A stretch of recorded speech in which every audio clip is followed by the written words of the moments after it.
লাইলাতুল কদরের ব্যাপারে বলতে গিয়ে আল্লাহর হাবিব সাল্লাল্লাহু আলাইহি সাল্লাম রমজানের কথা বলতে গিয়ে আল্লাহর হাবিব কন্ডিশন দিয়েছেন। কি বলেছেন? মান কামা লাইলাতুল কদরি ঈমানান, যে ব্যক্তি লাইলাতুল কদরের নামাজ আদায় করবে ঈমানান, ঈমানের সাথে, ওয়া ইহতিসাবান, সওয়াবের আশায়, এক নাম্বার শর্ত দিয়েছে ঈমানের সাথে কদর পালন করতে হবে, তাহলেই কদরের ফজিলত পাওয়া যাবে। এক নাম্বার শব্দ ব্যবহার করেছে আল্লাহর হাবিব, ঈমানান, ঈমানের সাথে। তো ঈমানই যার শুদ্ধ না, তার যত জীবনে 25 বার 50 বার লাইলাতুল কদর পাইলেও কোনো লাভ হবে না। সহিহ বুখারীর হাদিস, হাদিস নাম্বার 1901, বুখারীর হাদিস। এটা আমার বাপ দাদার বানানো কিতাব নয়, বুখারী থেকে বলছি। সৌদি আরবের বুখারী যেই, বাংলাদেশের বুখারী যেই, মিশরের বুখারী শরীফ যেই, বাংলাদেশের বুখারী শরীফ এক। কথা কোনা কেন, ঠিক কি না? কিতাব আমরা আমাদেরটা আবার আরেক রকম না। আল্লাহর হাবিব বলেছেন মান কামা ঈমানান ইহতিসাবান, যে সওয়াবের আশায়, ঈমানের সাথে সওয়াবের আশায় লাইলাতুল কদরে দাঁড়ায় ইবাদত বন্দেগী করবে, আমার নবী বলেছেন গুফিরা লাহু মা তাকাদ্দামা মিন জানবিহি, তার অতীতের গুনাহগুলো আমার আল্লাহ মাফ করে দিবে। কিন্তু শর্ত ঢুকাই দিছে কি? ঈমানান, ঈমানের সাথে। তা আপনার ঈমান আকীদা যদি শুদ্ধ না হয়, আপনার ঈমানে যদি দুর্বলতা থাকে, আমরা আহলে সুন্নাত ওয়াল জামাত করি, অনেক এলাকার লোক আছে, বহু এলাকার লোক আছে, সামনে আসলে আমাদের সুন্নি ভাইদেরকে বলে না আপনাদের অনুষ্ঠান ঠিক আছে, পিছনে গিয়া সমালোচনা করে। এই কোয়ালিটির 2 নাম্বার লোক আছে না নাই? আমাদের দলকে সামনে দেখলে সালাম, বিরিয়ানির ফুটলা একটা লইয়া চলে যায়, আবার দোকানে বসে বসে ঠিকই আবার সমালোচনা করে। এই ধরনের মুনাফিক মার্কার লোকও আছে না নাই? আপনি যদি আমাদের আকীদা ভালো না লাগে, তা আপনার আকীদায় আপনি থাকেন, আপনার এই আকীদা নিয়ে আপনি কবরে যাবেন, কিন্তু আমাদের আকীদা আপনি গ্রহণও করবেন না, আবার ছাড়বেনও না, মানে ঝুলন্ত অবস্থায় আছেন। এটা তো মুনাফিকই ছাড়া আর কিছু নয়। নবীর যুগে মুনাফিক ছিল কি ছিল না? কাফের মুশরিক যেমন ছিল, মুনাফিকও তেমন ছিল। আল্লাহর হাবিব যখন মক্কা থেকে মদিনায় যাচ্ছেন, মুনাফিকরা সবার আগে নবীকে দাওয়াত দিতেছে মেহমানের। আব্দুল্লাহ ইবনে উবাই ইবনে সালুল মুনাফিকদের সর্দার, সে বলতেছে ইয়া রাসূলুল্লাহ, আমি তো আলিশান বাজার সদাই সব করে রেখেছি, আপনি না গেলে এই বাজার সদাই সব আমার নষ্ট হবে। আপনি আমার বাসায় আজকে মেহমানদারি, আপনি আমার বাসায় মেহমান হতেই হবে। আমার নবী কে মুনাফিক কে বাটপার সিটার জানে কি জানে না? অনেক ওয়াহাবীদের ঈমান এত দুর্বল, হেরা বলে আল্লাহর হাবিব আব্দুল্লাহ ইবনে উবাই মুনাফিক, অমুক মুনাফিক, এটা আল্লাহর হাবিব ধরতে পারলো না। আচ্ছা, আল্লাহর হাবিব যদি কে কে মুনাফিক নাই জানতো, হুযায়ফা ইবনে ইয়ামানের কাছে 313 জন মুনাফিকের তালিকা নবী কেমনে দিল? এই বাটপার মৌলবী, আগে আমরা এটা জানতে চাই। কথা কোন ঠিক কি না? আমি 60টা কিতাবের নাম বলছি। আমি একজন লেখক গবেষক মানুষ, আমার প্রত্যেকটা বক্তব্যের জিম্মাদারি নিয়ে আমি কথা বলি। 1 নাম্বার সিয়ারুল আলামিন নুবালা লিখেছে ইমাম শামসুদ্দিন জাহাবী, হযরত ওমর রাদিয়াল্লাহু তাআলা জীবনীতে 2 নাম্বার খণ্ডে লিখতেছে। ইমাম জালালউদ্দিন সুয়ুতী, কিতাবের নাম তারিকুল খুলাফা। ইমাম ইবনে হাজার হাইতামি মক্কি, কিতাবের নাম আস-সাওয়াইকুল মুহরিকা। ইমাম ইবনে আসির, কিতাবের নাম উসদুল গাওয়া ফি মারিফাতিস সাহাবা। ইমাম মহিউস সুন্নাহ, ইমাম বাগবীর মুজামুস সাহাবা। আর অনেক কিতাবে, বিশেষ করে ইমাম ইবনে হাজার আসকালানির আল ইসাবা ফি তামিজিস সাহাবা। এই কিতাবের নাম ওই মৌলবীরা জানে না, যে কিতাবগুলোর নাম বলছি। এই কিতাবে এসেছে হযরত ওমর রাদিয়াল্লাহু তাআলা কোনো জানাজায় অংশগ্রহণ করতেন না, আগে খবর নিতেন ওই জানাজায় হুযায়ফা ইবনে ইয়ামান উপস্থিত হয়েছে কিনা। যদি শুনতো যে হুযায়ফা ইবনে ইয়ামান ওই জানাজায় যায় নাই, হযরত ওমর বলে ওই জানাজা আমি পড়তে পারবো না। একটু জোরে কর না সুবহানাল্লাহ। হযরত ওমরকে সওয়াল করা হলো, ও আমিরুল মুমিনিন, হযরত হুযায়ফা যেই জানাজায় উপস্থিত হয় আপনি সেটা পড়েন, হুযায়ফা ইবনে ইয়ামান মদিনায় উপস্থিত থাকা সত্ত্বেও কোনো জানাজায় না গেলে ওই জানাজায় আপনি উপস্থিত হন না, এই রহস্য কি? হযরত ওমর বলে, আল্লাহর হাবিব সাল্লাল্লাহু আলাইহি সাল্লাম মুনাফিকদের যে তালিকা, এই তালিকাটা হুযায়ফা ইবনে ইয়ামানের কাছে দিয়ে গেছে। কোন জানাজায় যদি হুযায়ফা ইবনে ইয়ামান না যায়, আমি বুঝে নিতাম এই 313 জন মুনাফিকের মধ্যে এই লোক আছে, এজন্য আমি তার জানাজায় যাই না। তাহলে আমার নবী কে মুনাফিক কে বাটপার জানে কি জানে না? এবার দেখেন, মুনাফিকেও দাওয়াত দেয়, নবীজি মক্কা থেকে মদিনা হিজরত করতেছে, ভালো লোকও দাওয়াত দেয়, গরিবেও দাওয়াত দেয়, ধনীও দাওয়াত দেয়। তো আমার নবী বলে কার দাওয়াত কবুল করে আবার কারে বেজার করব? আল্লাহর হাবিব বলে আমার কাছোয়া উট যার ঘরের বাড়িতে গিয়ে থামবে আমি তার বাড়িতে আজকে মেহমান হব। এই যে একজন সাহাবীর টাইটেল মেজবানে রাসূল হযরতে আবু আইয়ুব আনসারী রাদিয়াল্লাহু তাআলা আনহু, তার বাড়িতে গিয়ে হযরতে আল্লাহর হাবিবের ওট মোবারক থামলো, আল্লাহর হাবিবকে নামিয়ে দিল। এটাও একটা নবীর ইলমে গায়েব। কেন? ইমাম ইবনে হাজার আসকালানী আল ইসাবা কিতাবের মধ্যে লিখেছেন হযরত আবু আইয়ুব আনসারীর 4 নম্বর পূর্বপুরুষ, উনার উপরে ঊর্ধ্বতন 4 নম্বর পূর্বপুরুষ ছিল একজন বাদশা। এই বাদশা ইয়াসরিব, মানে বর্তমানে যেটা মদিনা, ইয়াসরিব দিয়ে যাচ্ছে। এই বাদশার সাথে ছিল একজন ইহুদি বড় পণ্ডিত আলেম। সে বলল আপনি জানেন কোন শহরে আমরা এখন অবস্থান করছি? কই কি নাম কি? কই ইয়াসরিব। এই শহরের কি গুরুত্ব ফজিলত আছে? এই শহরেই আখিরি জামানার নবী সর্বশ্রেষ্ঠ নবীর রওজা শরীফ হবে এবং এখানেই তিনি হিজরত করে আসবেন। ওই বড় বাদশা ইহুদি ধর্মের অনুসারী ওই বাদশা বলতে লাগলো আমি তো ওই নবীর প্রশংসা আমি তাওরাতে বহু শুনেছি, ওই নবীকে পাওয়ার, ওই নবীর যুগ পাওয়ার সম্ভাবনা কি আমাদের আছে? আলামতে বোঝা যায় সম্ভাবনা নাই। তাহলে কি করা যায়? আমি তো তাকে ভালোবাসি, এই শহরে এসেছি, তার প্রতি ভালোবাসা মহাব্বত জাগ্রত হয়ে গিয়েছে। ওই ইহুদি আলেম বলেন তাহলে আপনি একটা কিছু স্মৃতি রেখে যান। ওনার 3 জন শাহজাদার মধ্যে একজন শাহজাদাকে বললেন, ও আমার শাহজাদা, তুমি কি আমাকে, তোমার পিতাকে কতটুকু ভালোবাসো? আমি, ও বাবা, আমার বাদশাহী দরকার নাই, আমি আপনাকে জীবনের চাইতে বেশি ভালোবাসি।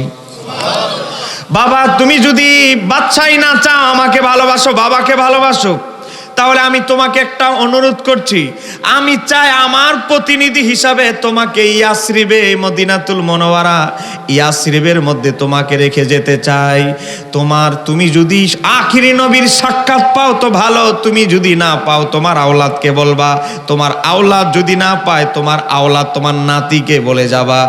একটা চিঠি আমি লিখে দিয়ে যাচ্ছি, এই চিঠিটা আল্লাহর হাবিব যখন মক্কা থেকে মদিনায় আসবেন, এই ইয়াসরিবে আসবে, আমার হস্তলিখিত এই চিঠিটা আল্লাহর হাবিবের কাছে পৌঁছায় দিবা। আমার বিশাল বড় ধনভাণ্ডার, অর্থ টাকা পয়সা আমি তোমাকে ইয়াসরিবে দিয়ে গেলাম, তোমার বংশ পরম্পরা 5 পুরুষও খাইতে পারবে, অসুবিধা নাই, তুমি ইয়াসরিবে থাকো। আল্লাহর হাবিব যখন হিজরত করে ইয়াসরিবে আসবে, আমি একজন আশেক, আল্লাহর হাবিবের সর্বশ্রেষ্ঠ নবীর একজন আশেক, আমার সালাতু সালাম, আমার সালাম আখিরি নবীর কদম মোবারকে পৌঁছায় দিবা।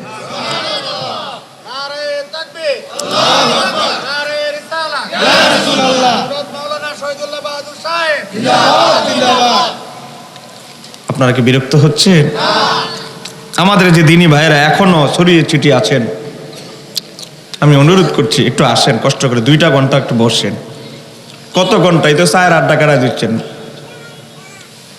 একটু কষ্ট করে আসেন, পরিবেশটা সুন্দর করেন।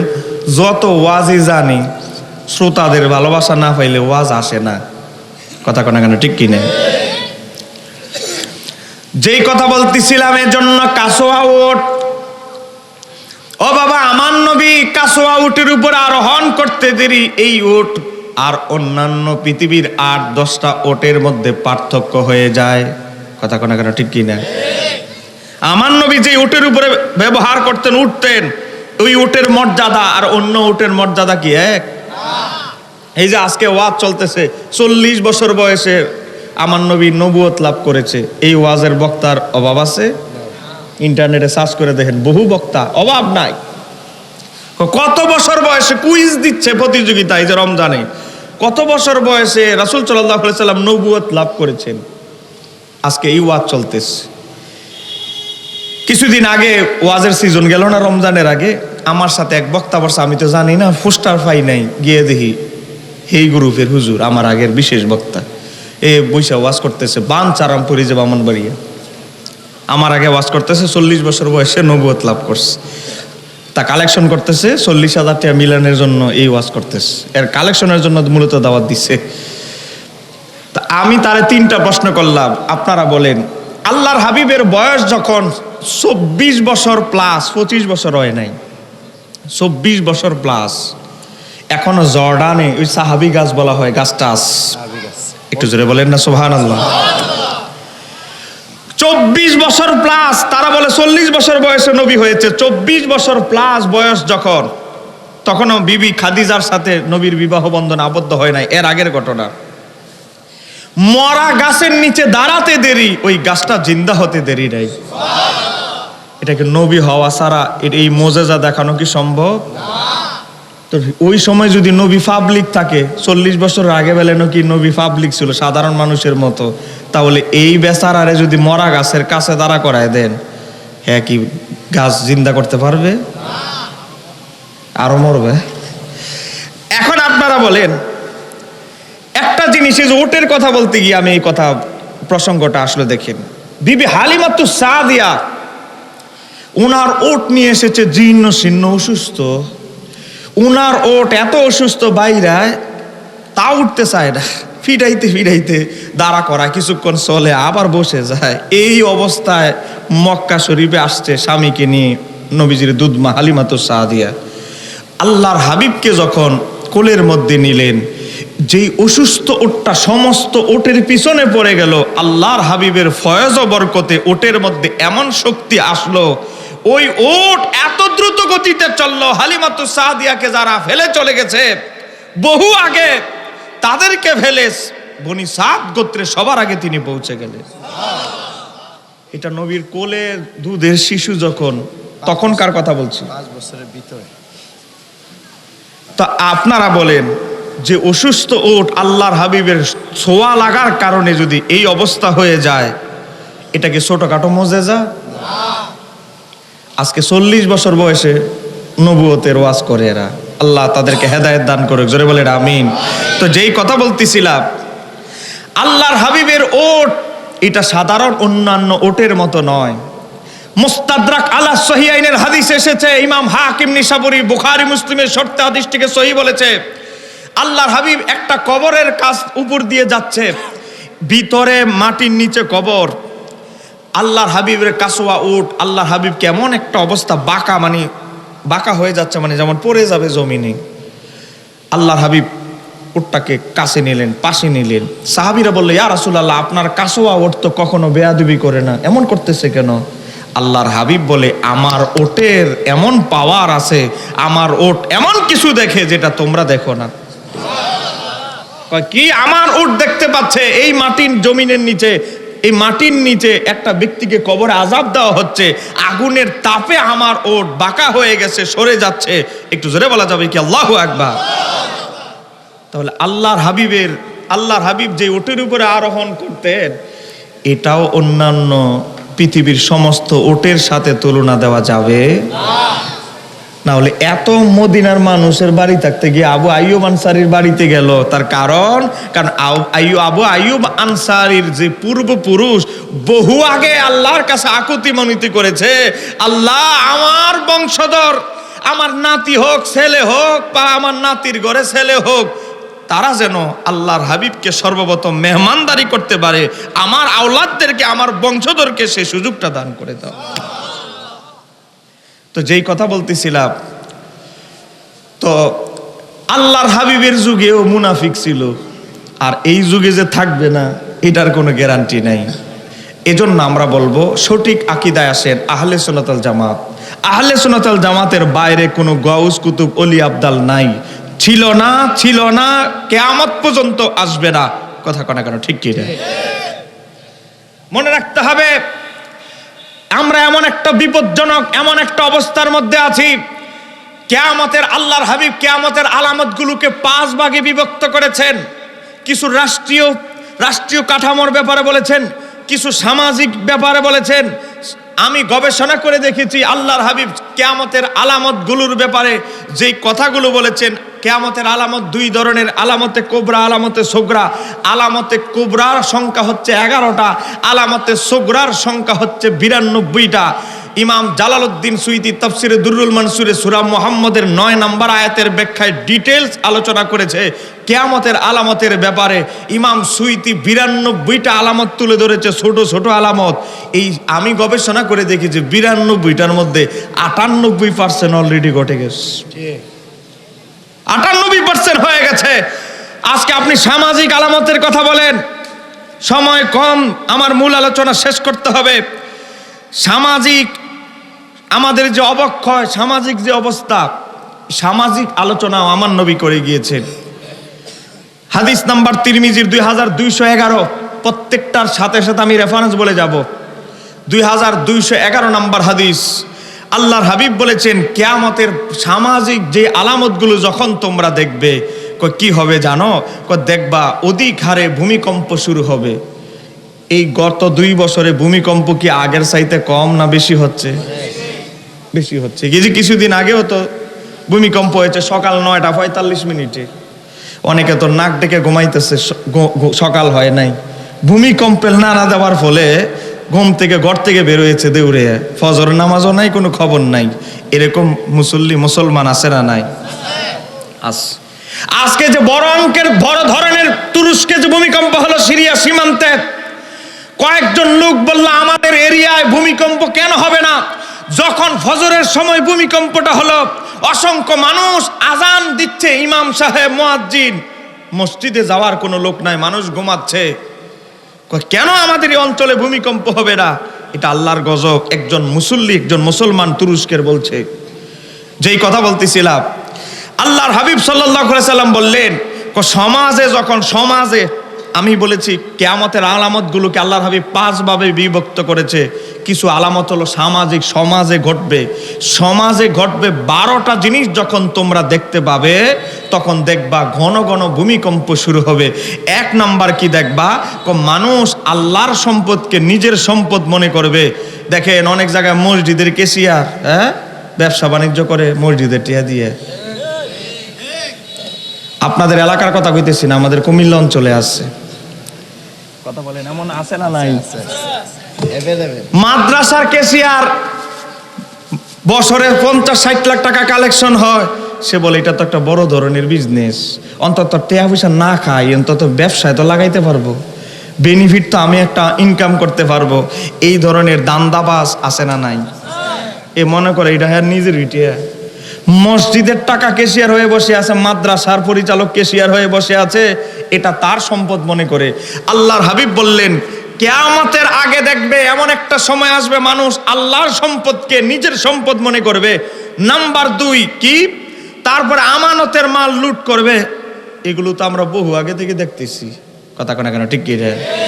আমানতের মাল লুট করা এটা বহু পুরনো হয়ে গেছে। 3 নাম্বার কি কয়? পুরুষ স্ত্রীর কথায় উঠবে আর বসবে। এটা কি বাস্তব না অবাস্তব?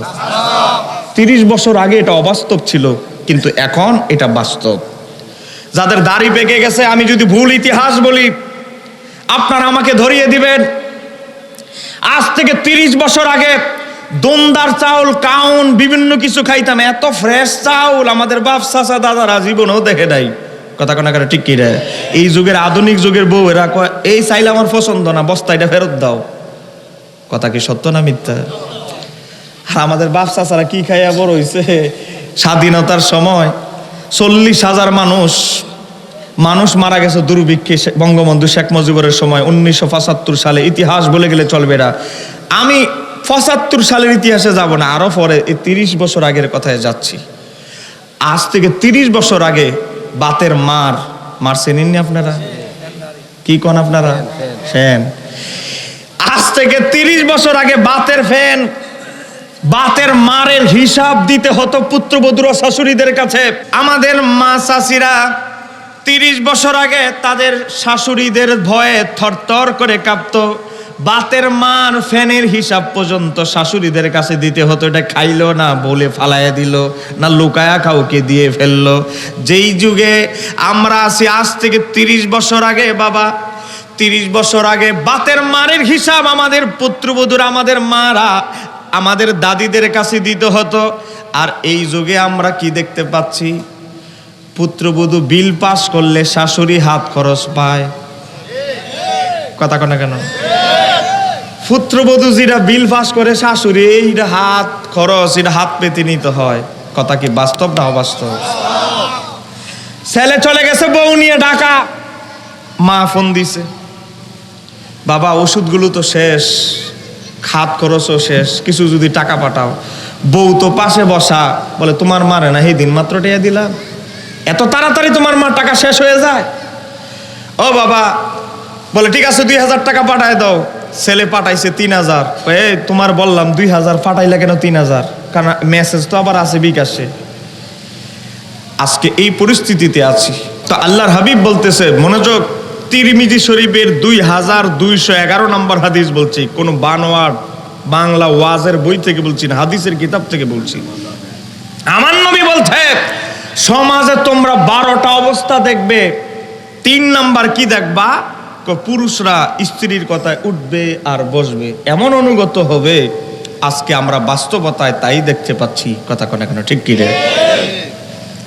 নাম্বার 4, সন্তানরা অধিক হারে মায়ের অবাধ্য হবে। কথা কি বাস্তব না অবাস্তব? এই যুগে ডিজিটাল সন্তানরা মায়ের কথা শুনতে চায় না। মা যদি বলে এই মেয়েটা ভালো না, বিবাহ করিস না, তোমার একবার অনুমতি চাইছি, দিলে দিবা, না দিলে নাই। কথা কোন কেন? দ্বিতীয়বার আর অনুমতি চায় না। প্রথমবার চাইছি, ভালো ভালো যদি অনুমতি দেও তো দাও, না হলে আমার রাস্তা আমি খুঁজবো। আমার নবী বলছে কিয়ামতের সামাজিক 12টা আলামতের একটা হচ্ছে কি? 4 নাম্বার হচ্ছে অধিক হারে সন্তানরা মায়ের অবাধ্যতা করবে, মায়ের কথা শুনতে পাবে না। মা বলবে ডান দিক, সে যাবে বাম দিক। আজকে বাস্তবতায় আমরা তা দেখতে পাচ্ছি। কথা কথা কেন, ঠিক কি না? এবার আসেন 5 নাম্বার, মসজিদের মধ্যে কলরব হট্টগোল বেড়ে যাবে। আজকে আমরা দেখি মসজিদের মধ্যেও নেতাগিরি, কে 7 শতক জায়গা দিছে, এর পাওয়ারটা একটু বেশি দেখায়। কথা কন না কেন? ওয়াকফ করে জায়গা দিয়ে লাইছে, এখনো জায়গার বাহাদুরি দেখায়। এরকম লোক আছে না নাই? নেতা, তুমি নেতা না খেতা এটা তোমার বাইরে, মসজিদে গিয়েও নেতাগিরি ফুলাইতে চায়, এ ধরনের লোক আছে না নাই? গলার আওয়াজে তাকা যায় না, এমন ভাবসাব। তা আমার নবী বলতেছে মসজিদও কিয়ামতের আগে মসজিদের অবস্থা হবে এমন। তারপরে আসেন 6 নম্বর, পাপাচারীরা, পাপীরা হবে এলাকার নেতা। পাপী লোকরা, 2 নাম্বার লোকরা হবে এলাকার নেতা। কথা কি বাস্তব না অবাস্তব? তারপরে আল্লাহর হাবিব বলছেন 7 নাম্বার, সবচেয়ে নিকৃষ্ট লোক হবে সমাজের পরিচালক।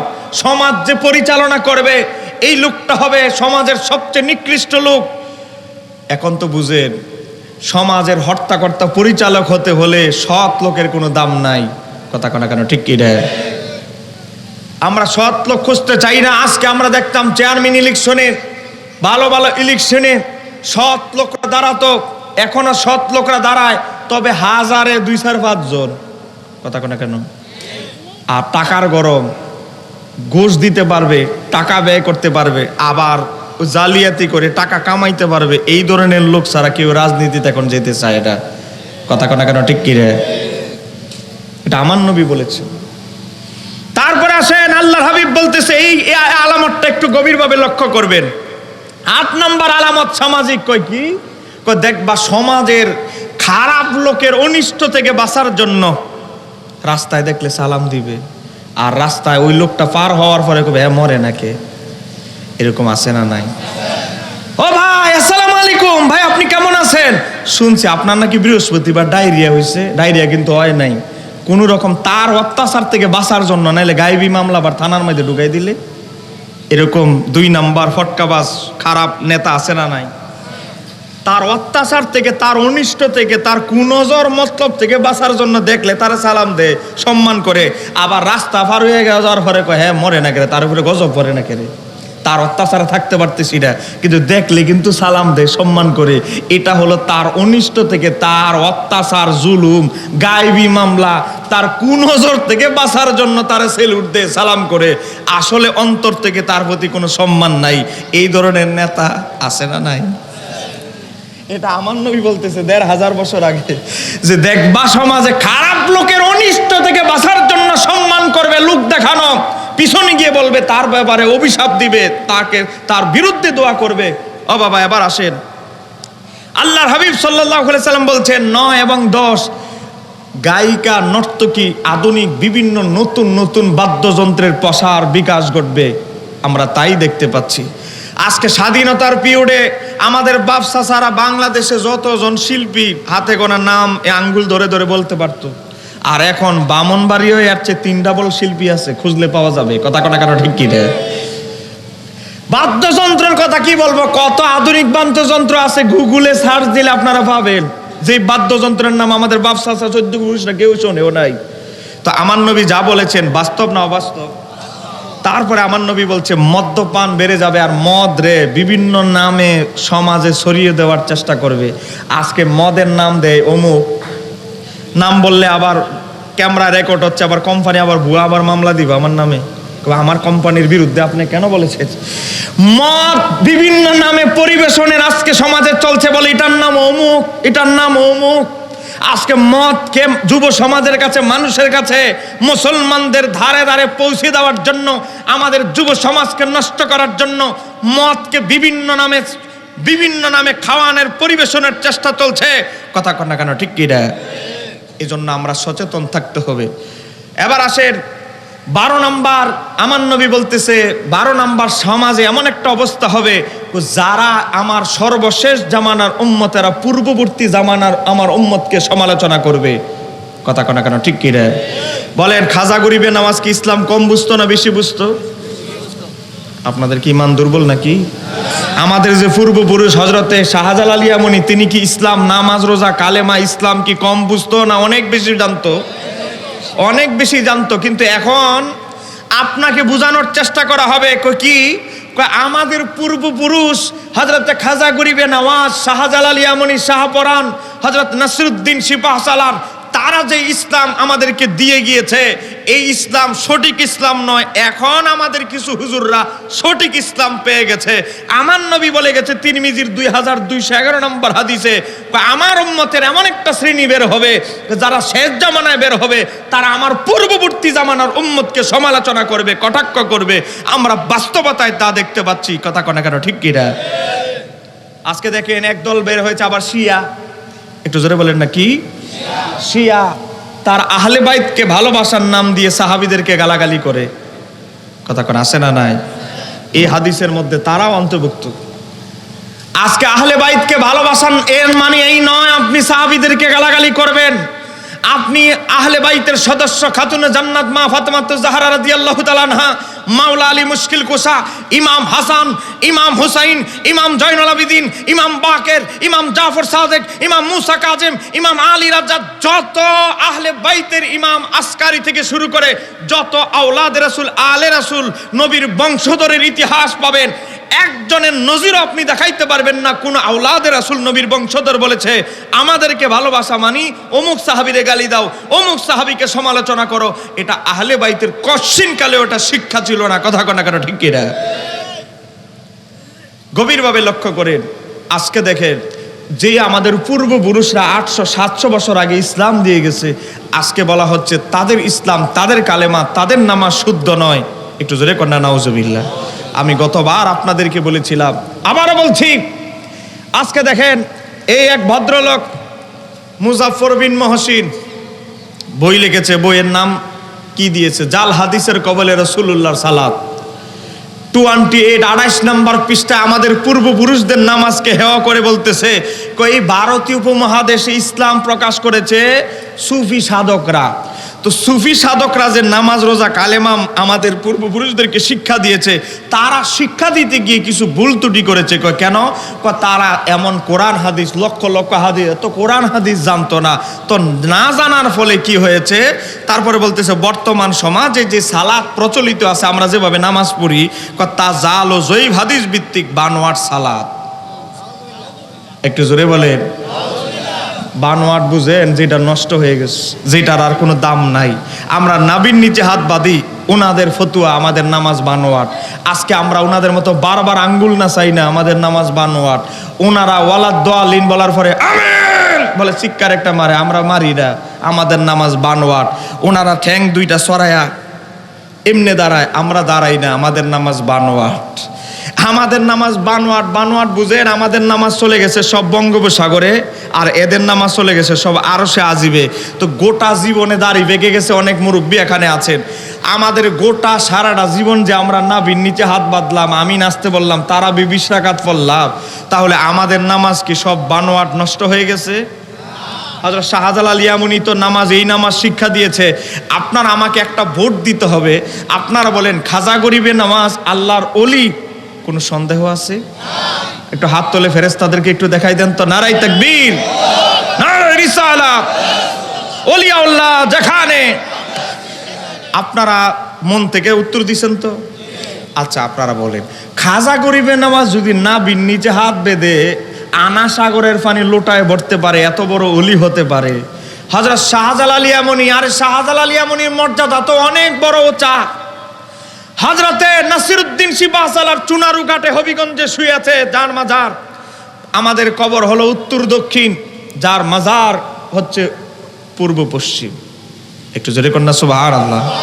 তিনি ওসিয়ত করেছিলেন ওনার মাজার যেন কি পূর্ব পশ্চিমে দেওয়া হয়। এখন অনেক মোল্লারা কয় এটা কেমনে সম্ভব? সবার কবর বাংলাদেশের হচ্ছে কি উত্তর দক্ষিণ, উনারটা হবে পূর্ব পশ্চিম। মানুষে উল্টা ফতুয়া দিবে না জানি না উনার ব্যাপারে। উত্তর দক্ষিণে কবর দিয়ে মাজারে রেখে চলে গেল। কিছুক্ষণ পরে গায়েবীভাবে আওয়াজ আসলো, ইসলামিক ফাউন্ডেশন থেকে প্রকাশিত সিলেটে ইসলাম। আপনি দেখেন, এটা আমার লেখা বই নয়, ইসলামিক ফাউন্ডেশন গভর্নমেন্ট বের করেছে, আমার কাছে আছে বইটা, সিলেটে ইসলাম। এই বইয়ের মধ্যে লেখা হয়েছে যে নাসিরউদ্দিন সিপাহসালারকে যখন উত্তর দক্ষিণে মাজারে রাখা হলো, কবর দেওয়া হলো, কিছুক্ষণের মধ্যেই 40 কদম যাইতে দেরি বিকট একটা আওয়াজ আসলো। বিকট আওয়াজে ওনার মাজারটা পূর্ব পশ্চিম হয়ে গেল। আওয়াজ দিল, তোমরা আমার কবর উত্তর দক্ষিণ না করলেও আমি আমার মাজার, আমার কবরকে আমি পূর্ব পশ্চিম করে নিলাম। তো ওলিয়া উলিয়াদের ইন্তেকালের পরে ক্ষমতা কি আছে? বলে আছে না নাই?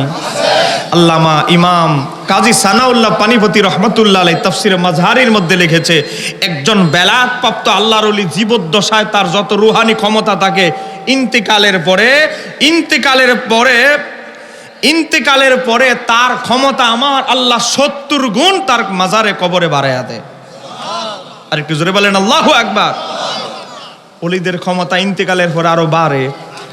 হযরতে জাফর রাদিয়াল্লাহু তাআলার কথা শুনছেন আপনারা, যিনি মুতার প্রান্তরে শহীদ হয়েছে। হযরতে জাফরের ব্যাপারে দেখেন, ইমাম জালালউদ্দিন সুয়ুতী, আমার কাছে কিতাবটা আছে, কিতাবটার নাম হচ্ছে আল খাসায়েসুল কুবরা। দেখেন ইমাম সুয়ুতীর লেখা আরবি ভাষায়। এই কিতাবে আছে সহিহ বুখারীর হাদিস যে আল্লাহর হাবিব সাল্লাল্লাহু আলাইহি সাল্লাম হযরতে জাফর শহীদ হওয়ার পরে আল্লাহর হাবিব বললেন, জাফরের 2টা ডানা কেটে ফেলেছে খ্রিস্টানরা। আমার আল্লাহ জাফর শহীদ হওয়ার সাথে সাথে জান্নাতে 2টা পাখির মতো 2টা ডানা আমার আল্লাহ দান করেছেন। একটা ফল গাছে যায়, এখান থেকে ফল বক্ষণ করে, আবার আরেকটা ফল গাছে যায়, সেখান থেকে ফল বক্ষণ করে। একটু জোরে বলেন না সুবহানাল্লাহ। এটা জাফরের শান। আবার হঠাৎ করে আল্লাহর হাবিব কিছুদিন পরে মদিনা শরীফের এক রাস্তা দিয়ে হাঁটতেছে। ইমাম দারাকুতনির বরাতে ইমাম সুয়ুতী উল্লেখ করতেছে, হযরতে আব্দুল্লাহ ইবনে ওমর রাদিয়াল্লাহু তাআলা বলেন, আল্লাহর হাবিব হঠাৎ করে বললেন ওয়া আলাইকুমুস সালাম। সাহাবীরা বলতে লাগলো, ওগো আল্লাহর হাবিব, এখানে তো আমরা কয়েকজন লোক আর আপনি ছাড়া আর কেউ নাই, আপনি কার সালামের জবাব দিলেন? আল্লাহর হাবিব এমন কিছু দেখেন যেটা সাহাবায়ে কেরাম দেখে। আল্লাহর হাবিব সাল্লাল্লাহু আলাইহি সাল্লাম বললেন, ও আমার সাহাবীরা, আমি নবী যা দেখি তোমরা তা দেখো না।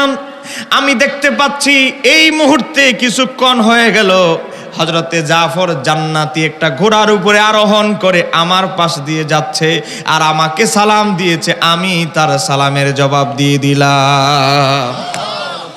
মুতার প্রান্তরে ওনার দেহ মুতার প্রান্তর হযরতে জাফর মুতার যুদ্ধে শহীদ হয়েছে, ওনার দেহ এক জায়গায়, কিন্তু আবার কানেকশন জান্নাতেও আছে, আবার কানেকশন, আবার আল্লাহর হাবিবকেও সালাম দেওয়ার ক্ষমতাও তার আছে। উনি মাজারেও আছে, আসমানে জান্নাতেও যেতে পারে, আবার জমিনে আমার নবীর কাছে বিচরণ করে নবীকেও সালাম দিতে পারে। জোরে বলেন না সুবহানাল্লাহ। এজন্য ইমাম জালালউদ্দিন সুয়ুতী শরহুস সুদূর কিতাবের মধ্যে উল্লেখ করেছে, অসংখ্য আল্লাহর ওলিরা ইন্তেকালের পরেও হজ ওমরা পালন করে। যাই হোক, সময় কম, এবার আসেন মূল কথায় যাচ্ছি। তো আমরা আহলে সুন্নাত ওয়াল জামাত, আহলে সুন্নাত ওয়াল জামাতে কেন থাকবেন? কারণ আহলে সুন্নাত ওয়াল জামাতে সমস্ত মুজাদ্দিদরা ছিলেন, আহলে সুন্নাত ওয়াল জামাতের 4 তরিকার ইমামরা ছিলেন, আহলে সুন্নাত ওয়াল জামাতে ও বাবা যত মুহাদ্দিসরা ছিলেন আহলে সুন্নাত ওয়াল জামাতের ভিতরে ছিলেন। কারণ আহলে সুন্নাত ওয়াল জামাতের বাইরে যত হাদিসের পণ্ডিত মুহাদ্দিস ছিল, মুহাদ্দিসরা তাদের হাদিস গ্রহণ করত না, কারণ বাতিলকে কোনোভাবে বিশ্বাস করা যায় না। এজন্য বলছি আহলে সুন্নাত ওয়াল জামাতে আসেন, মুনাফিকি ত্যাগ করেন, 2 নৌকায় ফারানা দিয়ে অন্তত আহলে সুন্নাত ওয়াল জামাতকে বাছাই করেন, এটাই আমাদের পরামর্শ। কথা কন ঠিক কি রে? আজকে সুন্নি মহাসম্মেলন, আজকে কিছু ভাইরা মুনাফিকি করে সমালোচনা করে, বলে আহলে সুন্নাত ওয়াল জামাত, এরা বলে সুন্নি জামাত, আহলে সুন্নাত ওয়াল জামাত। এই আহলে সুন্নাত ওয়াল জামাত তো আমাদের বানানো দল নয়, যেই দলের কথা বলেছেন আমার আল্লাহ।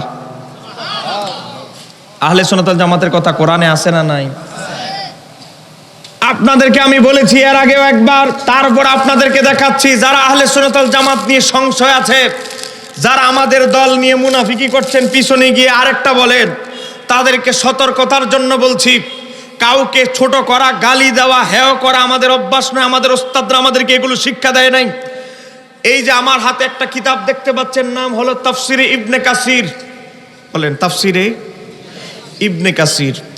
এই তাফসিরে ইবনে কাসিরের মধ্যে ইমাম ইবনে কাসির রহমাতুল্লাহ আলাইহি প্রথম খণ্ড 480 পৃষ্ঠার মধ্যে ইমাম ইবনে কাসির রহমাতুল্লাহ আলাইহি হাসরের ময়দানে কোন দলটা জান্নাতি হবে ওই আলোচনা করতে গিয়ে কোরআনুল কারীমের সূরা আলী ইমরান আয়াত নাম্বার 106 এর ব্যাখ্যা তিনি তুলে ধরেছেন। দুনিয়াতে উম্মতে মুহাম্মাদি দল হবে 73টা, কিন্তু আমার আল্লাহ হাসরের ময়দানে এই উম্মতে মুহাম্মাদিকে 2 দলে ভাগ করবেন। দল কয়টা? 2টা। দুনিয়াতে দল হলো 73টা, কিন্তু হাসরে দল হবে, একটু জোরে বলেন, হাসরে দল হবে। মুখস্থ করে গেলে হবে না, ওয়াজ কোনো লাভ হবে না, বুঝে যান। দুনিয়াতে উম্মতে মুহাম্মাদি 73 দল, কিন্তু হাসরে হবে 2 দল। কারণ দুনিয়াতে 73 দল 73 নামে হলেও কিন্তু ঠিকানা কিন্তু 2টা। 72 দল যাবে জাহান্নামে, 1 দল জান্নাতি দল যাবে জান্নাতে। তো দল 73টা হলেও ঠিকানা কয়টা? 72 দলের ঠিকানা একটা, জান্নাতি দলের ঠিকানা একটা, তাহলে মিলে ঠিকানা কয়টা? 2টা। এজন্য আমার আল্লাহ হাসরের ময়দানে আর উম্মতে মুহাম্মাদির 73 দলে ভাগ করবে না, ভাগ করবে 2 দলে। এজন্য আমার আল্লাহ সূরা আলী ইমরান, কোরআন থেকে বলছি, প্রত্যেকের ঘরে কোরআন আছে, সূরা আলী ইমরান আয়াত নাম্বার 106 আমার আল্লাহ বলছে, ইয়াউমা তাবিয়াদু উজুহুন, হাসরের ময়দানে এক শ্রেণীর উম্মতে মুহাম্মাদি যাদের চেহারা থেকে এমন শুভ্র হবে, যাদের চেহারা থেকে নূর চমকাতে থাকবে। কি চমকাতে থাকবে? নূর, নূর। আমার আল্লাহ বলছে উম্মতে মুহাম্মাদির একদল, এক শ্রেণীর মানুষদের চেহারা থেকে নূর চমকাতে থাকবে। নাম্বার 1, নাম্বার 2 আমার আল্লাহ এবার বলছে ওয়া তাসওয়াদু উজুহুন, আরেক দলের কোয়ালিটি হবে এমন, যাদের চেহারা এমন কুৎসিত হবে, কালো হবে। এই দল লোক, একদল লোকের চেহারা হবে শুভ্র, নূর, নূরানি চেহারা, যাদের চেহারা থেকে নূর বের হবে। আরেক দলের চেহারা হবে কুৎসিত, আমাবস্যার রাত যেমন অন্ধকার, তাদের চেহারাটা আমার আল্লাহ হাসরের ময়দানে এই মুনাফিক 2 নাম্বার 72 দলের মুনাফিক দলের যত সদস্য আছে তাদের চেহারাটা আমার আল্লাহ কুৎসিত করে দিবেন। আহলে সুন্নাত ওয়াল জামাতের জান্নাতি দলের যে কোনো সদস্য এই তাদের 72 দলের বাতিল ফেরকার চেহারাটা দেখতে দেরি বলে ফেলবে, কয়ে হয়তো শিয়া ছিল, নাহলে খারিজি ছিল, নাহলে ওয়াহাবি ছিল, নাহলে মুতাজিলা ছিল, কাদারিয়া, জবারিয়া, না হয় কোনো না কোনো 72 ভেজাল দলের সে সদস্য ছিল। এই কারণে আমার আল্লাহ তার চেহারাটা বিকৃত করে দিয়েছেন। কথা কন ঠিক কি রে? তাহলে এবার আমরা একটু দেখি তাফসির ইবনে কাসির থেকে যে কোন দলের চেহারা হাসরের ময়দানে আমার আল্লাহ নূর দান করবেন, আর কোন দল ওই যে মুনাফিক মার্কা বাতিল ফেরকা তাদের চেহারার অবস্থাটা কি হবে। এবার দেখেন ইমাম ইবনে কাসির রহমতুল্লাহ আলাইহি এই আয়াতের ব্যাখ্যায় আজ থেকে 750 বছর আগে তিনি উল্লেখ করতেছেন, তাবিয়াদ্দু উজুহুন, যাদের চেহারা থেকে নূর চমকাবে, তারা কারা? তারা হচ্ছে আহলে সুন্নাতি ওয়াল জামাতের লোকেরা। আহলে সুন্নাত ওয়াল জামাতের লোকদের চেহারা থেকে কি চমকাবে? একটু জোরে বলেন না। এবার আসেন, আহলে সুন্নাত ওয়াল জামাতের চেহারা থেকে নূর চমকাবে, এটা জানলাম। এরপরে আবার আসি, কাদের চেহারাটা কুৎসিত হবে, কালো হবে, নোংরা হবে, কুৎসিত হবে কাদের চেহারা? ইমাম ইবনে কাসির উল্লেখ করছে ওয়া তাসওয়াদু উজুহুন, যাদের চেহারাটা কুৎসিত হবে, বিশ্রী হবে, তারা কারা? তারা হচ্ছে আহলিল বিদআতি ওয়াল ফিরকাতি, যত বাতিল ফেরকা আছে তাদের চেহারাটা এমন হবে, এত কুৎসিত হবে যে কোনো জান্নাতি দলের লোক দেখলেই বুঝতে পারবে, ফেরেশতারা দেখলেই বুঝতে পারবে যে কোনো বাতিল বেজাল দলের সদস্য ছিল। কথা কোন ঠিক কিনা? তাহলে আহলে সুন্নাত ওয়াল জামাতে ঢোকার দরকার আছে না নাই? আপনি যদি মুনাফিকি করেন, আহলে সুন্নাত ওয়াল জামাত কিছু বিশ্বাস করেন, আবার হেদের সাথেও চলে, আবার সুন্নি জামাতের মাহফিলে সুন্নি আলেমদের সাথেও চলে, সুন্নি ভাইয়ের সাথেও চলে, না আমি তোমার সাথে আছি, আবার বাতিলের কাছে গিয়ে আরে ভাই তোমার সাথেও আছি। এই কোয়ালিটির কিছু আছে না নাই? বাবা মনে রাখবেন, মুনাফিকদের অবস্থান এত জঘন্য হবে, কাফের মুশরিক থেকে শুরু করে যত জাহান্নামী আছে, জাহান্নামীদের পুজ পায়খানা আবর্জনা মুনাফিকদের খাবার হবে। কথা কন না কেন? কথা বলেন ঠিক কিনা? মুনাফিক বুঝতে হবে আমাদের, অনেকে আবার বুঝে না। মুনাফিক দুই প্রকার। বলে মুনাফিক কয় প্রকার? একটা হচ্ছে আকীদাগত মুনাফিক, এতেকাদি, যাদের আকীদাগত সমস্যা, 2 নম্বর আকীদা। কিছু সঠিক লোকদের আকীদার কাছে গেলে, লোকদের কাছে গেলে আমি তোমাদের আকীদায় আছি, আবার বেজাল লোকদের কাছে সম্মেলনে মাহফিলে গেলে, অনুষ্ঠানে গিয়ে বলে আমি তোমার সাথেও আছি। গভীর মনোযোগ, এরকম বেজাল লোক আছে না নাই? ও বাবা গভীরভাবে লক্ষ্য করেন, মুনাফিক 2 ধরনের। এক প্রকার হলো আকীদাগত মুনাফিক। আকীদাগত মুনাফিকের অবস্থান হবে জাহান্নামের সবচেয়ে নিম্ন স্তরে। আরেকটা মুনাফিক হলো আমলগত, কর্মগত। যেই মুনাফিকদের ব্যাপারে এই আপনারা শুনে থাকেন যে কি আল্লাহর হাবিব সাল্লাল্লাহু আলাইহি সাল্লাম বলেছেন, মুনাফিকদের আলামত হলো 3টা। কয় কি? যখন ওয়াদা করে, ওয়াদা কি করে? খেয়ানত করে। যখন কথা বলে, মিথ্যা বলে। ও বাবা, ওয়াদা খিলাফ, মিথ্যা বলা, আপনি আমানতের খেয়ানত করা, এটা হলো আমলগত মুনাফিকের আলামত। অন্য রিওয়ায়াতে এসেছে 4টা, সহিহ বুখারীর রিওয়ায়াতে আরেক জায়গায় আরেকটা বেশি এসেছে। কয় কি? যখন আরেক দিনী ভাইয়ের সাথে তর্কে লিপ্ত হয়, অকথ্য ভাষায় গালাগালি করে, এটাও আমলগত মুনাফিকের আরেকটা আলামত। তাহলে আমরা যেই মুনাফিক সম্পর্কে জানি, এটা হচ্ছে আমলগত মুনাফিক। এটা যদি খালেস নিয়তে কেউ তওবা করে মাফ পাবে, কিন্তু আকীদা, ঈমান আকীদা যদি বিক্রি করে ফেলে, এই মুনাফিকদের কোনো মাফ নাই। যারা বলেন কোনো মাফ, তাদের পরিণাম কি হবে জানেন? ও অন্যান্য দুজকিদের টয়লেট, প্রস্রাব, পায়খানা, পুজ, এগুলো হবে তাদের, এই মুনাফিকদের খাবার। এই কথা বলেন ঠিক কিনা? আহলে সুন্নাত ওয়াল জামাত নিয়ে যদি আপনার কোনো সংশয় থাকে, আহলে সুন্নাত ওয়াল জামাতে আপনি কিছু আছেন, কিছু নাই, 2 নৌকায় আছেন। আহলে সুন্নাত ওয়াল জামাতের ব্যাপারে যদি কালেমা থেকে শুরু করে দাফন কাফন পর্যন্ত আহলে সুন্নাত ওয়াল জামাতের অনুসারীরা যত কিছু পালন করে, যত ইবাদত পালন করে, যত আমল পালন করে, প্রত্যেকটা বিষয়ের পক্ষে দলিল আছে না নাই? একটু জোরে বলেন, দলিল আছে না নাই? আহলে সুন্নাত ওয়াল জামাতের 1 নম্বর বৈশিষ্ট্য হচ্ছে নবীর মহব্বত। কথা কনা কেন ঠিক কি না? মনে রাখবেন একটা জিনিস, আহলে সুন্নাত ওয়াল জামাত শিক্ষা দেয়, পৃথিবীতে যদি আপনার বউ আপনাকে ছেড়ে চলে যায়, স্ত্রী, সন্তান, মেয়ে আপনাকে ছেড়ে চলে যায়, নবীকে যদি আপন করার মতো করতে পারেন, বিপদে সবাই আপনাকে ছেড়ে যেতে পারে, কিন্তু আল্লাহর হাবিব আপনাকে ছেড়ে যাবে? ইমাম শরফুদ্দিন বুসুরির জীবনীতে দেখেন আল্লামা মোল্লা আলী কারি লিখেছে, কাসিদায়ে বোরদার 5 জন ইমাম সরা করেছে।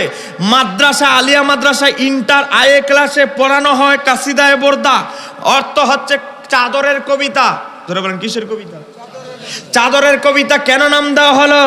আমার বাজান আল্লামা ওলিউল্লাহ আশিকি হুজুর অনেক সুন্দর করে বলেন, ও বাবা, ইমাম শরফুদ্দিন বুসুরির জীবনীতে এসেছে, কেউ বলেছে শ্বেতবর্ণের এক প্রকার পচনশীল রোগ, মনে করেন কুষ্ঠ রোগের মতো এক রোগ ওনার শরীরের মধ্যে জখম করলো।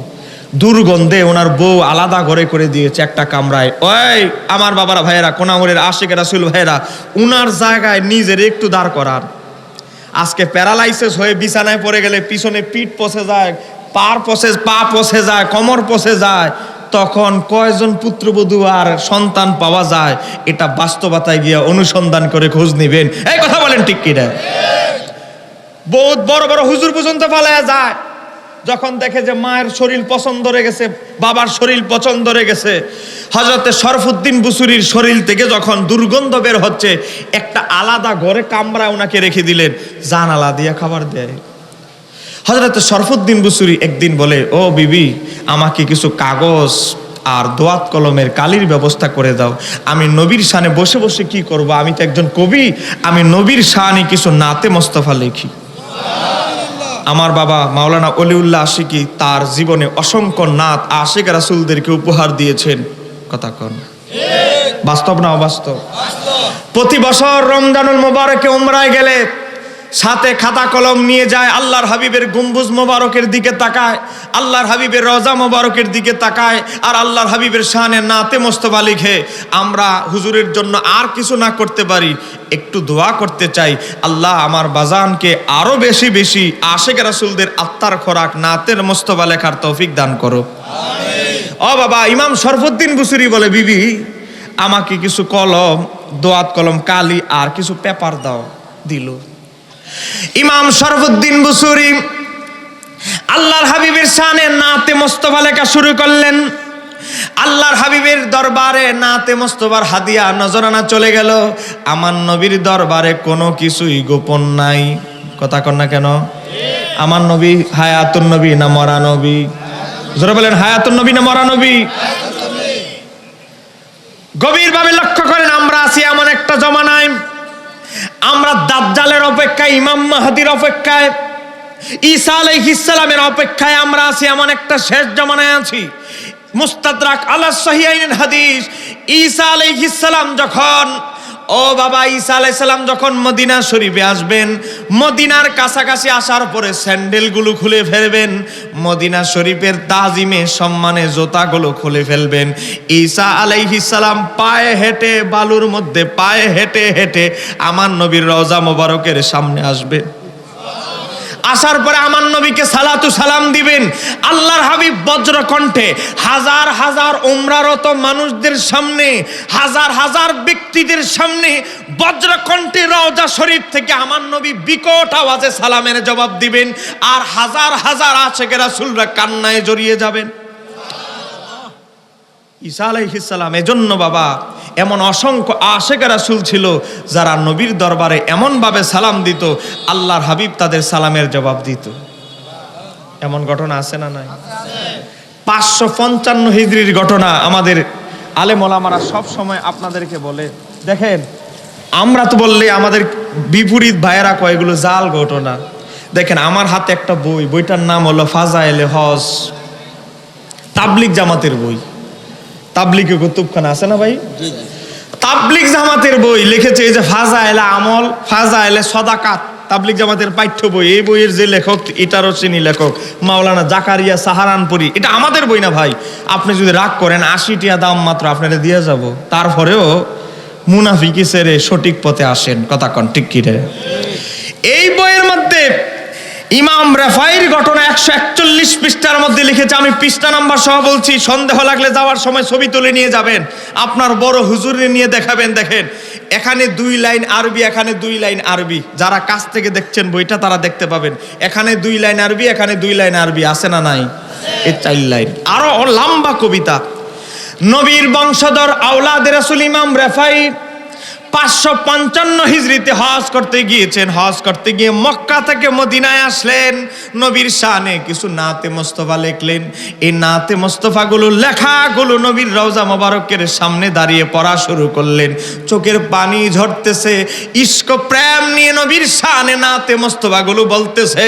আল্লাহর হাবিব ইমাম রাফাইর প্রতি এত বেশি খুশি হয়ে গেলেন, আল্লাহর হাবিব তার রওজা মোবারক থেকে ডান হাত মোবারকটা বের করে দিলে। একটু জোরে বলেন আল্লাহু আকবার। সেই ক্ষমতা আমার নবীর আসেনি নাই? ও বাবা দেখেন, তাবলিগ জামাতের বইয়ের মধ্যে লেখা, আল্লাহর হাবিবের হাত মোবারক বের করে দেওয়ার পরে তাবলিগ জামাতের বই 141 পৃষ্ঠা থেকে হুবহু পড়ছি, সাধু ভাষায় লেখা। হযরতে ইমাম রাফাই রাহমাতুল্লাহ আলাইহি তাহা চুম্বন করিয়া দন্ন হন। বলা হয় ইমাম রাফাই হাত মোবারক, নবীজির হাত মোবারকে চুমু খাচ্ছে। বলা হয় সেই সময় মসজিদে নববীতে 90,000 লোকের সমাগম ছিল। সকলেই বিদ্যুতের গতিতে, দ্রুত গতিতে নবীর হাত মোবারকে চুমু খেতে থাকে। তো ইমাম রাফাই যখন নবীর হাত মোবারকে চুমু খায়, তখন লোক উপস্থিত ছিল কয় হাজার? 90,000। এখানে আরেকটা জটিল ঘটনা আছে, কি জানেন? ইমাম রাফাইয়ের ব্যাপারে আরো লিখতেছে তাবলিগ জামাতের বইয়ের 141 পৃষ্ঠা। তারপরে লিখতেছে তাহাদের মধ্যে 90,000 লোকের মধ্যে স্পেশাল একজন ব্যক্তি ছিলেন। কে? তাহাদের মধ্যে মাহবুবে সুবহানি হযরতে আব্দুল কাদের জিলানী রাহমাতুল্লাহ আলাইহি একজন ছিলেন। তাহলে আল্লাহর হাবিব কি 555 হিজরিতে যদি তার হাত মোবারক বের করতে পারে, তখন যদি জিন্দা নবী হয়, এখন কি মরা নবী? আচ্ছা যাক, আমরা কাউকে ছোট করে কথা বলতে চাই না, আমরা বাস্তবতায় আসি। গভীরভাবে লক্ষ্য করেন, ইমাম শরফুদ্দীন বুসুরি আল্লাহর হাবিবের শানে নাতে মোস্তফা লিখতেছেন। বলেন আমার নবীর দরবারে খবর আছে না নাই? হযরতে আল্লাহর হাবিব সাল্লাল্লাহু আলাইহি সাল্লামের শান ইমাম রাফাই এত নাতে মোস্তফা লিখেছেন, আল্লাহর হাবিব রওজা মোবারক থেকে এত খুশি হয়ে গেলেন। ইমাম শরফুদ্দীন বুসুরির হুজরা শরীফে আল্লাহর হাবিব তাশরিফ আনলে। আল্লাহর হাবিবের নূরে গোটা ঘরটা আলোকিত হয়ে গেল। আল্লামা মোল্লা আলী কারি কাসিদায়ে বুরদার ব্যাখ্যা গ্রন্থের 57 নম্বর পৃষ্ঠার মধ্যে লিখে, গোটা ঘরটা ইমাম শরফুদ্দীন বুসুরির আমার নবীর নূরে, নূরান্বিত আলোতে, নবীর নূর মোবারকের আলোতে, নূরানি চেহারা আনোয়ারের আলোতে গোটা কামরাটা, ঘরটা আলোকিত হয়ে গেল। আল্লাহর হাবিব বললেন, শরফুদ্দীন বুসুরি তুমি আমার শানে অনেক নাতে মোস্তফা লিখেছো, আমি নবী চাই তুমি তোমার জবানে নিজে পড়ে সেই নাতে মোস্তফাগুলো আমাকে শোনাও। বাবা আমরাও কত নাত লিখি, কিন্তু আমাদের নাত, আমাদের লেখা আল্লাহর হাবিব কয়জনের নাত শুনতে চেয়েছে? কিন্তু ইমাম শরফুদ্দীন বুসুরি এমন আশিক রাসূল ছিলেন, যার নাত শোনার জন্য আল্লাহর হাবিব নিজে তাকে নির্দেশ দিচ্ছেন। ইমাম শরফুদ্দীন বুসুরি চোখের পানিগুলো ছেড়ে দিয়ে বলে, আমি কত সৌভাগ্যবান ব্যক্তি, আমার মতো নগণ্য নালায়েকের নাতে মোস্তফা আল্লাহর হাবিব শুনবেন, এর চেয়ে সৌভাগ্য আমার আর জীবনে কিছু হতে পারে না। চোখের অশ্রুগুলো ছেড়ে দিয়ে, পানিগুলো ছেড়ে দিয়ে আল্লাহর হাবিবের শানে নাতে মোস্তফা বলা শুরু করলেন। আল্লাহর হাবিব খুশি হয়ে চাদর মোবারকটা উপহার দিলেন। ও শরফুদ্দীন বুসুরি, তোমার শরীরে কুষ্ঠরোগ, বিভিন্ন রোগের পদচিহ্ন, আমার চাদর মোবারকটা তোমার শরীরের যত জায়গায় রোগের চিহ্ন আছে, কুষ্ঠরোগের আলামত আছে, দুর্গন্ধ আছে, ক্ষত আছে, সব জায়গায় আমার চাদর মোবারকটা মালিশ করো। মালিশ করতে দেরি, যেই জায়গায় কুষ্ঠরোগের চিহ্ন তো মুছেছে, দাগগুলো পর্যন্ত গায়েবীভাবে অদৃশ্যভাবে হারিয়ে গিয়েছে। সকাল হয়ে গেল, ইমাম শরফুদ্দীন বুসুরির বিবি দেখে ইমাম শরফুদ্দীন বুসুরির ঘর থেকে মেশক আম্বরের সুঘ্রাণ বের হচ্ছে। আরেকটু জোরে বলেন না সুবহানাল্লাহ। বলে আমার স্বামীর ঘরের মধ্যে রাত্রেবেলা হঠাৎ এই রাতের মধ্যে এত পরিবর্তন কিভাবে? আমার স্বামীর ঘর থেকে মেশক আম্বরের ঘ্রাণ বের হচ্ছে। জানালাটা খুললো, ওগো স্বামী রাতের মধ্যে কি হয়েছে? এই চাদর পাইলেন কই? আপনার গালে তো কোনো রোগের চিহ্ন নাই, হাতের মধ্যেও কোনো চিহ্ন নাই, রাতের মধ্যে আবার অলৌকিকভাবে আপনার কি হয়েছে?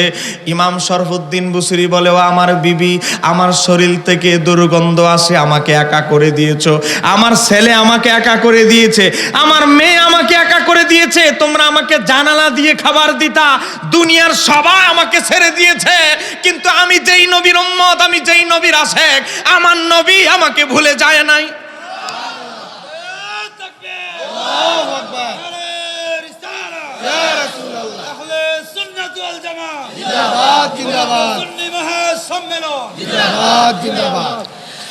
বাবা, নবীকে যদি আপন করার মতো করতে পারেন, নবীকে যদি আপন করার মতো করতে পারেন, বিবি বাল বাচ্চা আপন ভাই আপনাকে ছেড়ে যেতে পারে, নবী আপনাকে ছাড়বে না। কথা কর না কেন? বাবা, 100 হিজরির ভিতরের ঘটনা। হাজ্জাজ বিন ইউসুফ নামে একজন জালেম শাসক ছিল। এই যে আমরা কোরআন শরীফ পড়ি, জের জবরগুলো যার আমলে দেওয়া হয়েছে তার নাম হলো হাজ্জাজ বিন ইউসুফ। এজিদের পরে পৃথিবীতে সবচেয়ে জঘন্য খারাপ শাসক ছিল হাজ্জাজ বিন ইউসুফ। তাকে দ্বিতীয় এজিদ বলা হয়, এত খারাপ লোক ছিল। তার বিরুদ্ধে কথা বললেই ক্রস ফায়ার, তার জীবন শেষ। একজন নেককার আল্লাহওয়ালা বুজুর্গ তাবি, সে আল্লাহর হাবিবের আশেক, সে হাজ্জাজ বিন ইউসুফের একটা কঠিন অন্যায়ের জুলুমের প্রতিবাদ করার কারণে হাজ্জাজ বিন ইউসুফ ফায়সালা দিল, আগামীকাল সকাল 10টায় তোর ফাঁসি। সন্ধ্যা হয়ে গেল, ওই লোক মনে করতেছে আর আমার জীবনে ঘন্টা হায়াতই আছে 1 রাত। একটু জোরে বলেন না, কয় রাত? 1 রাত। সকাল 10টায় আমার ফাঁসি, রাত হয়ে গেছে। ওই ব্যক্তি চিন্তা করলো, জীবনে আমি যতটুকু সম্ভব রোজা রেখেছি, হজ করেছি, নামাজ আদায় করেছি, দান সদকা করেছি, যেহেতু আমার জীবনের হায়াতি আছে মাত্র 1টা রাত, আমি গোটা রাত ফাঁসির মঞ্চ পর্যন্ত যাওয়ার আগ পর্যন্ত, ফাঁসির মঞ্চেতে ঝুলার আগ পর্যন্ত একটা কাজই করব, সেটা হলো নবীর প্রতি দুরূদ ও সালাম। আমার নবী আমাকে ছেড়ে যেতে পারে না। গোটা পৃথিবী আমার বিরুদ্ধে গেল, নবী যদি আমার পক্ষে থাকে আমার কোনো ভয় নাই। জোরে বলা যাবে কি সুবহানাল্লাহ? দুরূদ ও সালাম পড়তেছে, জেলখানায় ঘুম নাই। সকাল 10টা বাজে, জল্লাদ নিয়ে গেল। ও বাবা, জল্লাদ ফাঁসির মঞ্চে ঝুলিয়ে দিল। ফাঁসির মঞ্চে রশিটা যখন ঝুলিয়ে দিয়ে তক্তাটা লাথি মেরে যখন ফেলে দিল, ফাঁসির মঞ্চে অলরেডি ঝুলে গেছে। দেখে ঝুলন্ত অবস্থায় হঠাৎ করে দেখে একটা তীর আসলো, বিদ্যুৎ গতিতে তীরটা এসে ওই ব্যক্তির ফাঁসির রশিটা ছিন্ন ভিন্ন করে দিয়ে ওই আল্লাহওয়ালা নবীর আশেককে জমিনের মধ্যে ফেলে দিল। জল্লাদ বলে, হাজ্জাজ বিন ইউসুফ যাকে মৃত্যুদণ্ড দিয়েছে, যারা ইসলামের ইতিহাস পড়ে তারা বুঝবে হাজ্জাজ বিন ইউসুফ কত খারাপ মানুষ ছিল। হাজ্জাজ, জল্লাদ বলতেছে, কে রে? হাজ্জাজ বিন ইউসুফ যাকে মৃত্যুদণ্ড দিয়েছে তাকে যে মুক্তি দেয় তারে আগে মৃত্যুদণ্ড দিব।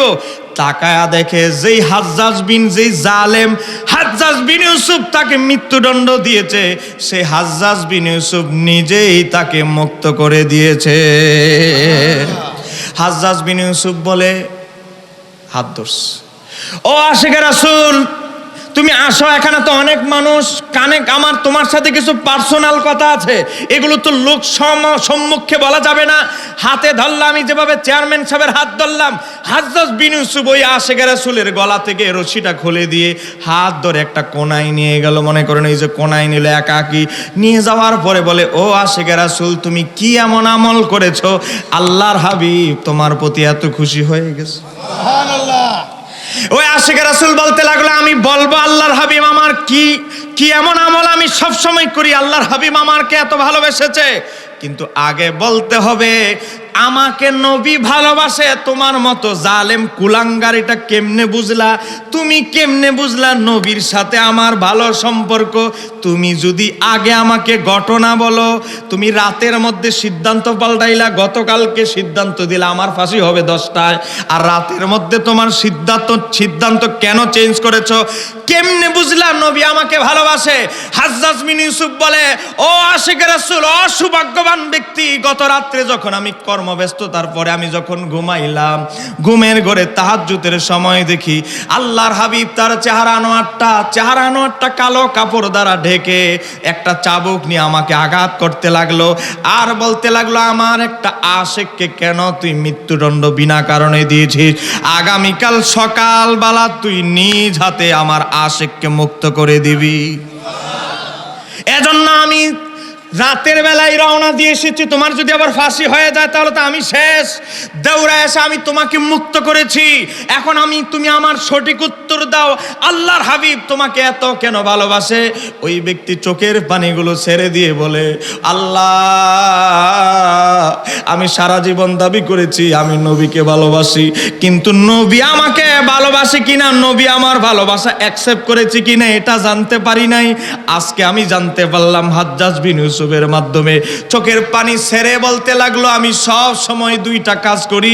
রবিউল আউয়াল মাসের বারে রবিউল আউয়ালে, রবিউল আউয়াল মাসে নবীর মিলাদুন নবীর পক্ষে, নবীর আগমনের মাস হিসাবে আমি গরিব মিসকিনদেরকে খাবার বিতরণ করি। আর 2 নাম্বার, নবীর মোহাব্বতে আমি আরেকটা কাজ করি। সেটা কি? প্রতি সোমবারে আমি নবীর রোজা কখনো ছাড়ি না, নবীর মোহাব্বতের রোজা। একটু জোরে কোন আল্লাহু আকবার। সোমবারে আমরা রোজা রাখার চেষ্টা করতে পারি কি ইনশাআল্লাহ? জোরে বলেন ইনশাআল্লাহ। ও বাবা, গভীর মনোযোগ। তাহলে দেখেন, হাজ্জাজ বিন ইউসুফের মতো জালেমও আটকে রাখতে পারে নাই। নবীর মোহাব্বত যদি পরিপূর্ণভাবে মুখলেস দিলে যদি নবীকে ভালোবাসতে পারেন, বউ আপনাকে ছেড়ে যেতে পারে, সন্তান আপনাকে ছেড়ে যেতে পারে, নবী আপনাকে কখনোই ভুলে যাবে। যারা বলেন ভুলে যাবে? ও বাবা দেখেন, প্রসিদ্ধ হাদিস, অনেকে বলেছে এটা মুতাওয়াতির সূত্রে এসেছে, হযরতে সাফিনা রাদিয়াল্লাহু তাআলা আনহা। ও বাবা দেখেন, ইমাম খতিব তিবরিজি মিসকাতে মুজিজা অধ্যায়, আমার নবীর মুজিজা অধ্যায় কলামে অধ্যায়ের মধ্যে নকল করেছে। রাস্তা বলে জঙ্গলের মধ্যে চলে গেছে, ভুল করলে অনেক সময় আবার রাস্তায় একটার পরে আরেকটা ভুল করতেই থাকে। কথা কন। ভুল করতে করতে জঙ্গলে এমন জায়গায় ঢুকছে, ছায়া দেহে সিংহ বাঘ চতুর্দিকে হা করে তাকায় আছে নবীর গোলাম হযরতে সফিনাকে খাওয়ার জন্য। সফিনা বলে, থাম, জানো আমি কে? আমি হচ্ছি ওই সফিনা, যেই সফিনা নবীর দীর্ঘ একটা সময় নবীর গোলামি করেছি। সিংহ বাঘ আল্লাহর হাবিবের ব্যাপারে আমার আল্লাহ সূরা আম্বিয়া 107 নম্বর আয়াতে বলেছে, ওয়া মা আরসালনাকা ইল্লা রাহমাতাল লিল আলামিন। আমার নবী হচ্ছে কুল মাখলুকাতের জন্য রহমত, তোমাদের জন্তু জানোয়ারের জন্য আমার নবী রহমত। আমার নবী যদি ওই সিংহ বনের রাজা সিংহ তোমার জন্য রহমত হয়ে থাকে, আমি সফিনা নবীর গোলাম, নবীর খাদেম, আমি যেভাবে জঙ্গলে ভুল করে এসেছি, সঠিক পথটা দেখায় দিয়া জঙ্গল থেকে তোমরা আমাকে বের করে দিয়ে আসবে। আল্লামা মোল্লা আলী কারী মেরকাতে ব্যাপারটা ঘটনা আরো ডিটেইলস আলোচনা করেছে। ও বাবা, কিতাবের মধ্যে মোল্লা আলী কারী মেরকাত 11 নম্বর খণ্ডে উল্লেখ করেছে, মুজিজা অধ্যায়ে, সিংহ তার কাঁধের উপরে বহন করে আরো অসংখ্য সিংহ বাঘ নিয়ে সফিনাকে মেইন রোডে পার করে দিয়ে এসেছে। আপনি দেখেন, কিতাবের নাম হায়াতুল হায়ওয়ান। আমি কিন্তু প্রত্যেকটা ডকুমেন্ট, ঘটনার সাথে ডকুমেন্ট বলছি। লিখেছেন আল্লামা কামাল উদ্দিন দামিরি রহমতুল্লাহ আলাই, 5 খণ্ডে লেখা। এটা বাংলা অনুবাদ পাওয়া যায়, ওয়াহাবিরা অনুবাদ করেছে। আল্লামা কামাল উদ্দিন দামিরি রহমতুল্লাহ আজ থেকে 700 বছর আগের ইমাম, এই যুগের লোক না। যখন বাংলাদেশে ইসলাম আসে নাই তখন এই কিতাবটা লেখা। আল্লামা কামাল উদ্দিন দামিরি রহমতুল্লাহ আলাই বলে, হযরতে খালিদ ইবনে ওয়ালিদ হীরা শহরে এমন একটা কঠিন জায়গা এলাকায় গেলেন, যেই জায়গায় গুপ্তচররা ও বাবা প্রতিনিয়ত বিষ ব্যবহার করে খাবারে, শত্রুদেরকে নিধন করার জন্য। খালিদ ইবনে ওয়ালিদকে বিষ দিয়েছে, সাপের বিষ, এমন বিষ খাইতে দেরি যেন মরতে দেরি না হয়, চিকিৎসা করার জন্য চান্স না পাওয়া যায়। খালিদ ইবনে ওয়ালিদ আল্লাহর হাবিবের মহাব্বতে খেয়ে ফেলেছে। বিধর্মী চিন্তা করলো, যেই লোক বিষ হজম করে ফেলেছে কিছুই হয় নাই। খালিদ ইবনে ওয়ালিদের কথা বলছি। এটা যদি সেই নবীর উম্মতের পাওয়ার এটা হয়, তাহলে ওই নবীর কত পাওয়ার, এটার কোনো হিসাব নাই। একটু জোরে বলা যাবে কি আল্লাহু আকবার? বাবা, হযরত ওমরের জীবনের ঘটনা আপনারা সবাই জানেন। হযরত ওমর রাদিয়াল্লাহু তাআলার জীবনে 300+ কারামত তিনি প্রকাশ করেছেন। 300 কারামত হযরত ওমরের জীবনে প্রকাশিত হয়েছে। 300 কারামতের মধ্যে একটা এখনো দেখেন মিউজিয়ামের মধ্যে চিঠিটা আছে, হযরত ওমরের লেখা। নীল নদ বছরে মাঝে মাঝে শুকিয়ে যায়, তখন খ্রিস্টানরা ইহুদিরা বিভিন্ন বিধর্মীরা কি করত, নীল নদে পানি আনার জন্য, প্রবাহমানের জন্য একটা মেয়ের বলি দিয়ে দিত। এইটা কুসংস্কার। হযরতে আমর ইবনে আস চিঠি লিখলো হযরত ওমরের বরাবর, ও আমিরুল মুমিনিন, একটা মানুষকে বিনা কারণে মারা হবে, মৃত্যুদণ্ড দেওয়া হবে, এটা তো বেইনসাফি, আপনি এই বিষয়ে পরামর্শ দেন। হযরতে ওমর কি লিখেছিলেন, নীল নদ, তুমি যদি আল্লাহ এবং তার রাসূলের হুকুমে প্রবাহমান হয়ে থাকো, আমি ওমরকে, জানো আল্লাহর হাবিবের দ্বিতীয় খলিফা, আল্লাহর হাবিবের কাছের একজন মানুষ, আমি হুকুম দিচ্ছি তুমি আল্লাহ এবং রাসূলের হুকুমে যদি প্রবাহমান থাকো, আগে যেভাবে পানির স্রোত বেয়ে আসতো সেভাবে জানি আসে, একটু সামান্য যেন পরিবর্তন না হয়। একটু জোরে বলা যাবে কি আল্লাহু আকবার? ইতিহাসে দেখেন চিঠিটা সে এখনো আসছে। আবার চিঠি লেখছে, এমন চিঠি যে চিঠিতে একটা ফোঁটা পানিও কাগজে স্পর্শ করতে পারে না। আমরা কাগজে লেখলে কাগজে খাতিল করব? পানি খাতিল করবে? কিন্তু একটা ফোঁটা পানিও হযরত ওমরের চিঠিকে স্পর্শ করতে পারে না, এখনো জাদুঘরে আছে তুরস্কে। বাবা, এটার অনেক কপিও বিভিন্ন জায়গায় জাদুঘরে আছে। হযরতে সাদ ইবনে আবি ওয়াক্কাস রাদিয়াল্লাহু তাআলা যেই কথা বলতেছিলাম, নবীকে যদি আপন বানায় নেন, পৃথিবীর নেতা, এমপি, চেয়ারম্যান, প্রধানমন্ত্রীও যদি আপনার বিরুদ্ধে যায়, কিছু আসে যায় না, নবী আপনার পক্ষে তাকাই যথেষ্ট। কথা কন না কেন? আমার আলোচ্য বিষয় আপনাদেরকে এটাই বোঝাচ্ছি। হযরতে সাদ ইবনে আবি ওয়াক্কাস রাদিয়াল্লাহু তাআলার ব্যাপারে ইমাম ইবনে কাসির আল বেদায়া ওয়ান নেহায়া কিতাবের 8 নম্বর খণ্ডে সাদ ইবনে আবি ওয়াক্কাসের জীবনী উল্লেখ করছেন। হযরতে সাদ ইবনে আবি ওয়াক্কাস সমুদ্র পার হয়ে খ্রিস্টানদের বিরুদ্ধে, রোমান সাম্রাজ্যের বিরুদ্ধে যুদ্ধে যাবেন। এখন নৌকা, এতগুলো নৌকা ভাড়া করেছে মুসলমান সৈন্যদেরকে পার করবে, গিয়ে দেখে খ্রিস্টানরা সব নৌকা জব্দ করে নিয়ে গেছে, কোনো নৌকা নাই। এখন মুসলমানদের মন ভেঙে গেল। হযরতে সাদ ইবনে আবি ওয়াক্কাস রাদিয়াল্লাহু তাআলা বললেন, ও মুসলমানরাও, আমার সাহাবীরাও, আমার সঙ্গীরা, তোমাদের আল্লাহর হাবিবের প্রতি কি তোমাদের পরিপূর্ণ আস্থা বিশ্বাস আছে? সাহাবীরা তাবিরা বলতে লাগলো, আল্লাহর হাবিবের প্রতি আমাদের পরিপূর্ণ বিশ্বাস আছে। আল্লাহর হাবিব হায়াতুন নবী, জিন্দা নবী, রওজা শরীফে এখনো জিন্দা, সেটাকে তোমাদের বিশ্বাস আছে? কয় বিশ্বাস আছে। হযরতে সাদ ইবনে আবি ওয়াক্কাস রাদিয়াল্লাহু তাআলা সমুদ্রের কাছে আসলেন ঘোড়া নিয়ে। আসার পরে সাদ ইবনে আবি ওয়াক্কাস রাদিয়াল্লাহু তাআলা বলতে লাগলেন, ও সমুদ্র, শোনো, তুমি যদি আল্লাহ এবং তার রাসূলের হুকুমে প্রবাহমান হয়ে থাকো, আমরা জমিনের উপর দিয়ে যেভাবে ওটগুলো, গোড়াগুলো, আমাদের মাল সাবানগুলো নিয়ে এসেছি, তোমার উপরে সমুদ্র তোমার উপর দিয়ে তদ্রুপ চলে যাব। আমাদের একটা গোড়ার খুঁড়ের মধ্যেও যেন পানির একটা ফোঁটা পানিও স্পর্শ না করে। একটু জোরে বলেন আল্লাহু আকবার। আমরা জমিনের উপর দিয়ে যেভাবে হেঁটে এসেছি গোড়াগুলো নিয়ে, সমুদ্র তোমার উপর দিয়ে ভাবে আমরা চলে যাব। হযরত সাদ ইবনে আবি ওয়াক্কাস সবার আগে সমুদ্রে গেলেন।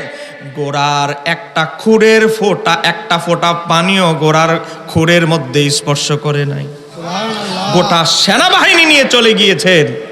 ও বাবা, আপনি যদি আল্লাহর হাবিবের এমন আশেক হন, নিজের নাম আল্লাহর হাবিবের গোলামীর দফতরেতে লেখান, তাহলে সমুদ্র, গাছপালা, তরুলতা, প্রাণী সবকিছু আপনার গোলামি বরণ করবে। কথা বলেন ঠিক কিনা?